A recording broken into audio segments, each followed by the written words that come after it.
खरा शिष्य कोण नकली शिष्य कोण असं म्हणलं जात होतं, मतदारांनी आज दाखवलं का? ठाणेकरांनी त्यांची जागा त्यांना दाखवली आणि ठाणेकरांनी त्याचं काम दाखवून दिलेलं आहे, कार्यक्रम केलेला आहे. त्यामुळे नरेंद्र म्हस्के विजयी झाले, त्यांचं मी मनापासून अभिनंदन करतो. त्याचबरोबर या देशाचे प्रधानमंत्री नरेंद्र मोदीजी यांचे अभिनंदन करतो, कारण ते तिसऱ्यांदा या देशाचे प्रधानमंत्री होत आहेत. शिवसेना पक्ष हा एनडीएचा घटक पक्ष म्हणून त्यांच्या सोबत आहे आणि लवकरच एनडीएचं मोदीजींच्या नेतृत्वाखाली सरकार बनेल. कारण या लोकांनी इंडिया अलायन्सने एकच ध्येय, एकच त्यांचा एकाच द्वेषाने पछाडले होते, मोदी हटाव. मोदी द्वेषाने पछाडलेले लोक मोदीजींना तडीपार करण्याची भाषा करत होते, परंतु या देशातल्या जनतेने विकासाला मतदान केलंय आणि जे तडीपारीची भाषा करत होते त्यांना सत्तेपासून दूर ठेवून तडीपार केले. आणि त्यामुळे आज आम्ही जे विकासाचं राजकारण करतो, यापुढे देखील विकासाचा अजेंडा आमचा असणार आहे.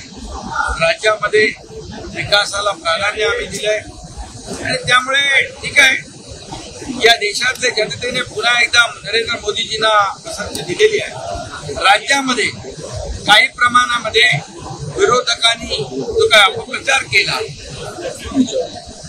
संविधान बदलणार म्हणून दिशाभूल केली आणि त्या अपप्रचाराचा त्यामध्ये आम्ही थोडी त्याच्यामध्ये त्यांचा गैरसमज दूर करायला कुठे पडलो, याचा नक्की विचार आम्ही करू आणि नक्की त्याच्यामध्ये दुरुस्त करू, त्यांचा संभ्रम दूर करू.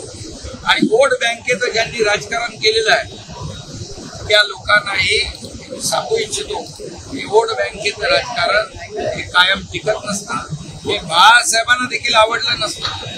आणि ज्या लोकांनी आज या संभ्रमाला बळी पडले त्यांना देखील नक्की कळून येईल, याचा खरा चेहरा दिसेल.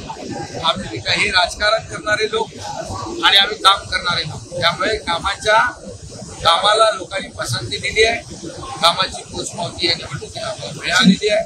आणि म्हणून मी पुन्हा एकदा आणि लोकसभा मतदारसंघातल्या सर्वांचं अभिनंदन. बाळासाहेबांच्या खऱ्या शिवसेनेला पहिला खासदार ठाणेकरांनी दिलेला आहे आणि म्हणून मी मगाशी अभिनंदन त्यांचं केलं, आताही मी त्यांचं अभिनंदन करतो. नरेंद्र म्हस्के या लोकसभा मतदारसंघामध्ये विकासाचं काम करते, ज्या लोकांनी विश्वास दाखवलाय त्या विश्वासाला पात्र. भाई, ज्याप्रमाणे फसवे काढले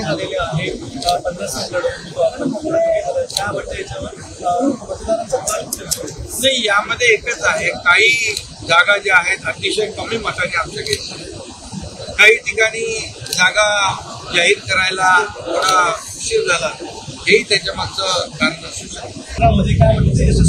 इंडिया सरकार होऊ शकत नाही, कारण बहुमत आम्हाला मिळालेलं आहे. म्हणजे भारतीय जनता पक्ष आणि इतर मित्र पक्षांनी मिळून जे बहुमताचा आकडा जो आहे तो पार केला.